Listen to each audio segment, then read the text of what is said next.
नमस्कार सगळ्यांचं माझ्या चॅनलमध्ये सगळ्यांचं मनापासून स्वागत आहे. आणि आत्ता मी चालले आवरून बाहेर, कारण आमचं अचानक ठरलं की ट्रिपला जायचं आहे म्हणून मुलांची शाळा भरायच्या अगोदर. तर मी रात्रीच बॅग भरून ठेवलेली आणि पर्स पण छोटे छोटे म्हणजे जे महत्त्वाचं सामान आहे ते पर्समध्ये ठेवणार आहे. आणि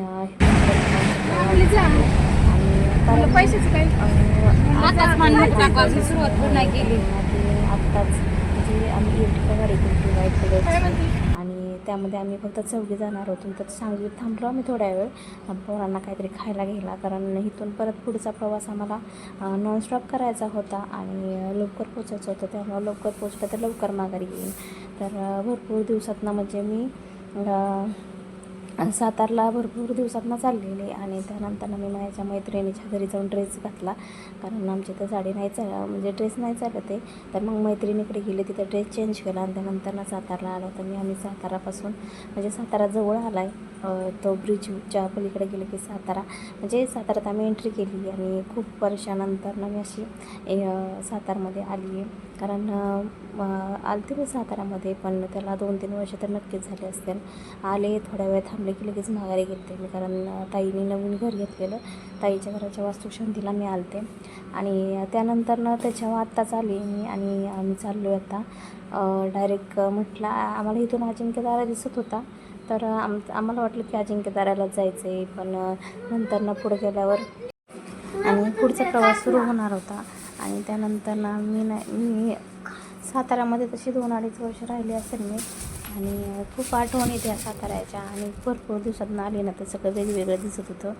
म्हणजे रस्ता तोच आहे, सगळं तेच आहे, फक्त इमारती चेंज झाल्या, तर भरपूर सुधारणा पहिल्यापेक्षा जास्त झाली आहे.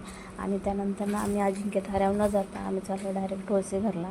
आणि तिथलं दृश्य इतकं छान होतं ना, आम्हाला वाटलं की पाऊस येईल, जरा थोडंसं आभाळ वगैरे असेल, कारण मी मागच्या वेळेस वाईला गेलते लग्नाला, तर तेव्हा खूप छान वातावरण होतं, थोडा पाऊस होता, रिमझिम पाऊस चालला होता, ढग पार डोंगराला येऊन टेकत होते. आणि म्हणजे इतकं छान वाटत होतं ना तेव्हा जर आलो असतं फिरायला ना तर खूप छान झालं असतं. आणि इतक्या मोठ्या मोठ्या पवनचक्क्या होत्या की आता माझ्या आरुणी ते पहिल्यांदाच. आणि हे ट्रेकरचं किती छान असतं ना, म्हणजे फक्त फिरायचं आवड असते त्यांना गाडीवरती.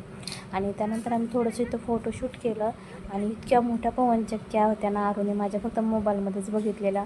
आणि आम्ही जसं सातारामध्ये एंट्री केली की तसे पवनचक्क्या अशा डोंगरावर दिसायला लागलेल्या ना, तर तिथूनच आरू म्हणते आहे मम्मी पवनचक्क्या. जेव्हा तिला खाली आणून ठेवलं पवनचक्कीच्या, तेव्हा बघितलं केवढी मोठी पवनचक्की आहे. आणि ती नुसती सैरावैरा इकडे तिकडे पळत होती की तिला नक्की काय करावं तेच काय कळत नव्हतं. तर खूप छान वाटलं, फोटो काढले, व्हिडिओ काढले भरपूर.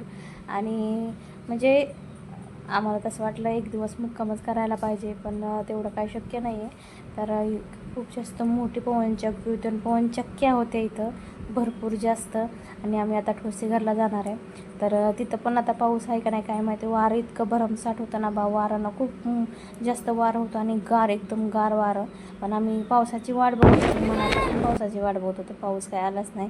इथं पवनचक्कीला बाय करून आम्ही आता चाललो पुढं ठोसेघरला. आणि अर्धा 1 तासात तर ठोसेघरला पोहोचलो सुद्धा.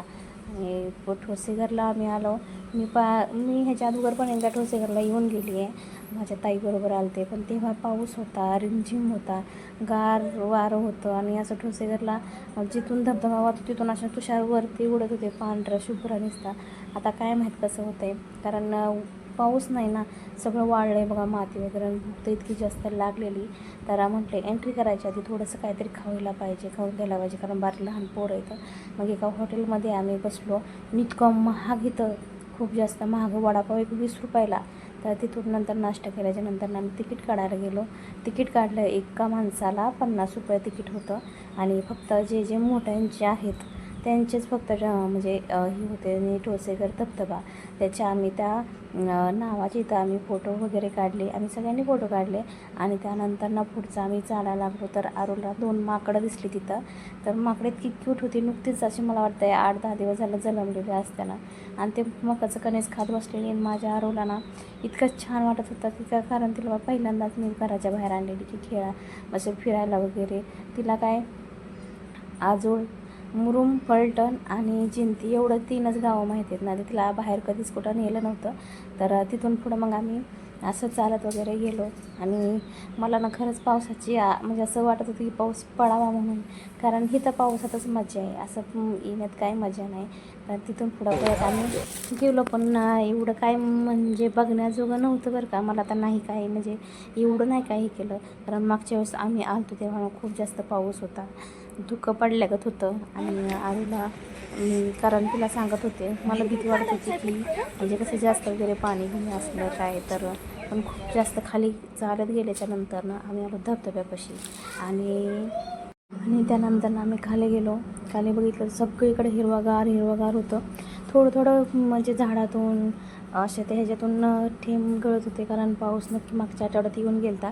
आणि तुम्हाला आता माहिती आहे मागच्या आठवड्यात इतका पाऊस होता, 2-3 दिवस खूप जास्त पाऊस होता.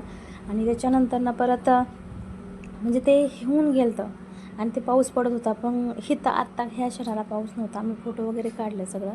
आणि वारं इतकं जास्त होतं की खूप जास्त वारं होतं. आणि त्यानंतर आम्ही इथून बराच वेळ इथं होतो, धबधबा बघितला आणि खालच्या धबधब्याला पण गेलतो. आणि तिथून नंतर हा मोठा धबधब्यावरचा.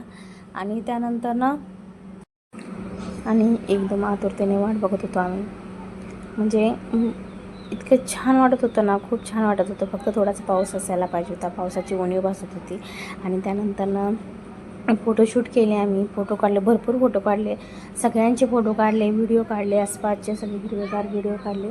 आणि त्यानंतर परत आम्ही म्हटलं चला आता इथला सगळं आवरून जायचं आपण बाहेर, कारण बाहेरचा एक धबधबा लहान आहे. आणि तो बघून आणि म्हणजे मला असं वाटतं की मी आता व्हिडिओ बनवते, म्हटलं माझं पण व्हिडिओ कोणीतरी म्हणजे बनवलं पाहिजे, किंवा कारण मी सगळ्यांचे बनवते ना, तर मग मी त्या व्हिडिओत माझ्या हँडला म्हणजे असं हातात घेतलं तरच मी दिसते. म्हणून माझ्या मैत्रिणीला म्हटलं माझा व्हिडिओ काढाय मी अशी दिसेल अशी. आणि त्यानंतर आम्ही धबधब्याचं पण थोडंसं पाणी कमी होतं, कारण पाऊस इथला पूर्णपणे बंद झाला होता आणि कडक उन्हाळ्यासारखं ऊन लागत होतं. त्यामुळं ना इथं काही जास्त एवढं पाऊस पडत म्हणजे ही पडत नव्हता. आणि त्यानंतर म्हटलं थोडा बाहेर आलं, मला बाहेरचं फील घ्यायला पाहिजे, त्यासाठी गॉगल वगैरे लावला आणि खूप जास्त फोटो काढले गॉगल लावून. आणि त्यानंतर परत म्हटलं चला आपण आजूबाजूला कुठं काय दिसते का, तर तिथून आम्ही निघालो मोठ्या धबधब्यापासून. म्हटलं आता इकडं तिकडं कुठेतरी फिरायचं, फोटोशूट वगैरे करायचं आणि त्यानंतर जायचं. तर आम्ही चाललो छोट्या धबधब्याकडं. तर त्या ह्यांनी सांगितलं की धबधबा इकडं पण एक छोटासा धबधबा आहे, तिकडं जायचं होतं. पोरांना सगळ्यांना व्यवस्थित घेतलं, कारण 4 जण होते, त्यातले हे 3 जण लहान होते आणि एक थोडीशी मोठी आहे, म्हणजे आहे मोठी, बऱ्यापैकी मोठी आहे. तर इथून काही एवढं दिसत नव्हतं व्यवस्थित. त्यांना म्हटलं चला आपण तिकडून बघू.